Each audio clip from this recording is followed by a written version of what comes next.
Hello everyone, today we're going to be doing a review on the Opinel No. 8 in stainless steel.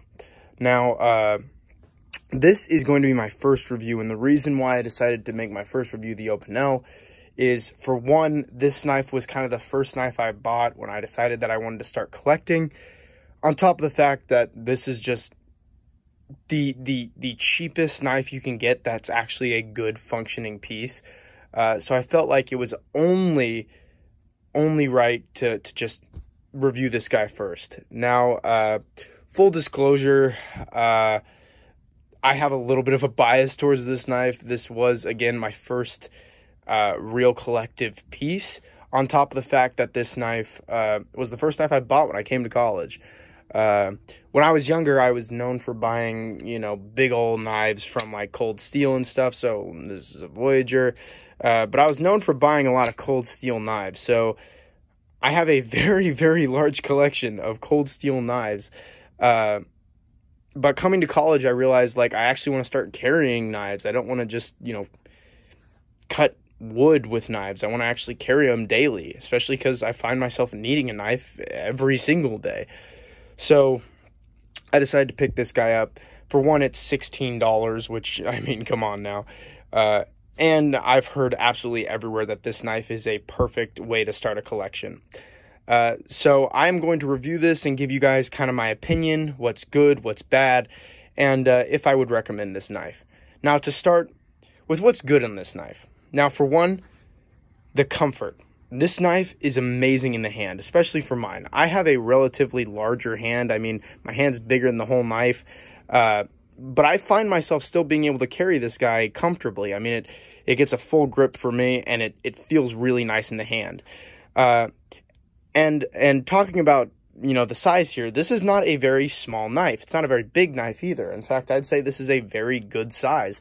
For me personally, this is probably the smallest I'd carry, just because, again, it just barely fits my hand. It fits my hand, but, obviously if it was any smaller, it wouldn't fit.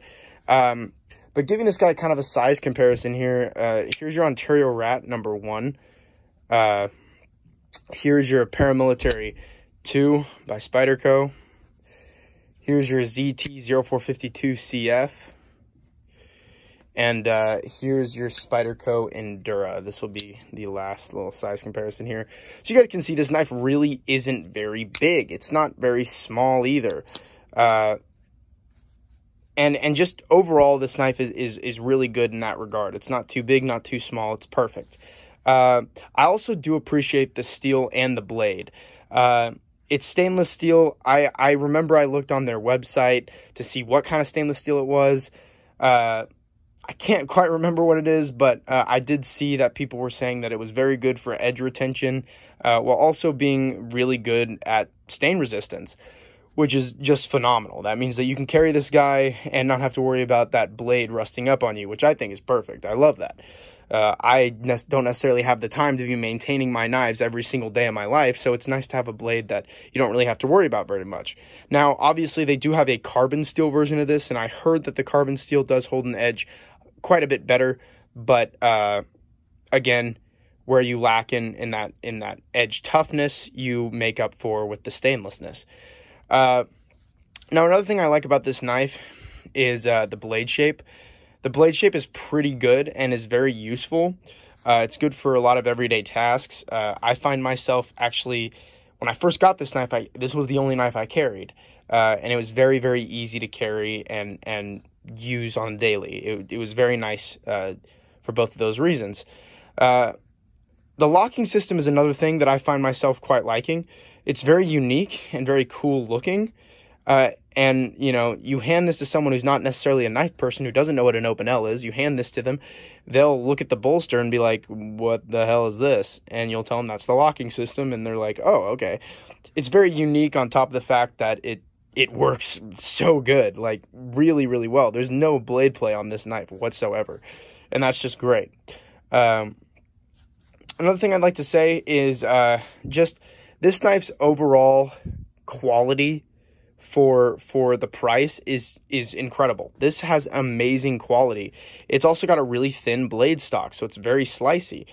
So overall, just like the construction on this knife, phenomenal. Like, Opinel, you guys are doing phenomenal job at making knives, and it's you know, I have another version of this knife that I'll probably be reviewing tomorrow, but this knife is just absolutely good to go and incredible, and I absolutely love it, and find myself, you know, wanting to buy more of these because I want to see what the other sizes look like, what the other shapes look like, and they're all very budgetary, and I love that. Now I'm going to go on to what I don't really like about this knife. Now, for starters, this little guy right here, which is a thumbnail nick or fingernail nick, whatever you call it, and it gets a little annoying, for me at least. Like, sometimes I have a very bad biting my nails habit, and it's very hard to get my fingernail to get into that nick, but I can do it eventually. It's just kind of more on the difficult side of things. Also, sorry, I don't have two hands available, so unfortunately I have to kind of open this guy in a little less of a desirable way. But anyways, I'm not a huge fan of fingernail nicks. I find, especially for my fingernails, I can never seem to get under them, and it ends up not going very well for me. And luckily, this knife, I haven't had too many problems with. It's kind of a deeper fingernail nick, so your finger does lock in no matter what. But it's just, again, just a little annoying, not my favorite. I'd much prefer a thumb stud or a flipper tab, but obviously that's not what they're going for this. They're going for minimalistic and not a lot of material. Which also brings me to the next point, which is the fact that this guy doesn't have a pocket clip. As you guys know, most knives do have pocket clips. You know, they all have certain pocket clips. Some are a little different, some, you know, all that stuff. But it's just annoying to me when knives don't have pocket clips. Like, Buck never has pocket clips. And my problem with them are that they slide down in your pocket and they will go underneath every single thing that's in your pocket. They'll find their way at to the bottom of your pocket. Even if you put them on top, they will find their way to the bottom. And you will have to fish this guy out for a while. It takes a while. For me, it takes a very long time. And that's not a bad thing for everyone. It's just a bad thing for me. You know, I'm not a fan of it. I'd rather have my knife right there at the top so I can just whoop and it's out of the pocket. But that might just be me. Obviously, it's not going to be a problem for everybody. But, you know, for me, it's just not great. Another thing, this handle is really thick. So this guy doesn't sit as flush in the pocket as some other folders do. I mean, looking at the Spyderco Endura, you guys can see just how thin this guy is. And comparing how thick this guy is almost as thick as the Endura's handle this way. So you got kind of a pretty thick handle, and it's going to take up some room in the pocket. But again, this is kind of a smaller knife. It's not, again, for me, this is kind of like the smallest I'd carry. And again, it works, but it's just a little thick. And so it sits pretty thick in the pocket. My final kind of dislike about this knife is really, at the end of the day, this right here and this. Now, you guys might be a little confused on why, but for me, I don't like a lot of writing on my blade. The ZT0452CF kind of shows what the bare minimum of what I'm okay with. It's got the little ZT right there, and then it's got just a little bit of writing here, but it's not a lot of writing, and nothing's on the handle or anything like that.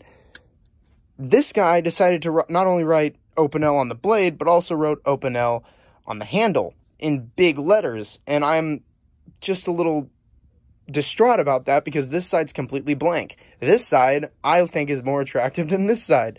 Granted, I do like that they put it on the blade, and I like their little logo there. This I don't mind as much as I mind this. I'm not a huge fan of companies putting their name on handles because I think it just looks a little tacky. And unfortunately, Opinel did do that, and it's not a huge deal. Again, it's just a little cosmetic thing. But it is just a little annoying, at least for me, because I think it looks not super attractive. Plus, I don't know how good this stuff is at staying on, so I don't know if eventually, if you rub your thumb like that, eventually it's going to come off. Don't really know about that kind of stuff. But, you know, this knife doesn't necessarily have a lot of things that I don't like. In fact, almost everything that I don't like is not even that big of a deal. This knife, at the end of the day, is a $16 knife that works. That works really well at that. So I have very little to no complaints on this guy. And I 100% recommend this to anyone and everyone. Obviously, I'd recommend holding one first and making sure you like how it feels in your hand, and making sure that the number 8 or whatever number you decide to go with fits your hand. This knife just works for me, and it fits perfect, and it was an amazing start to my collection. And I think if you're someone who's just now starting your collection, this is the way to start. I'm going to talk about a few more knives later on down the line that are also really good starter knives, but this one 100% is a great place to start. So if you're looking at a good starting collection knife, Opinel is the way to go. But thank you guys so much for watching. I'll try to keep posts a little more frequent. I know I haven't been posting very much. I actually only have one post, and this is the second one. But I'm going to try to start posting more. But I appreciate you guys for watching. So with that, thank you.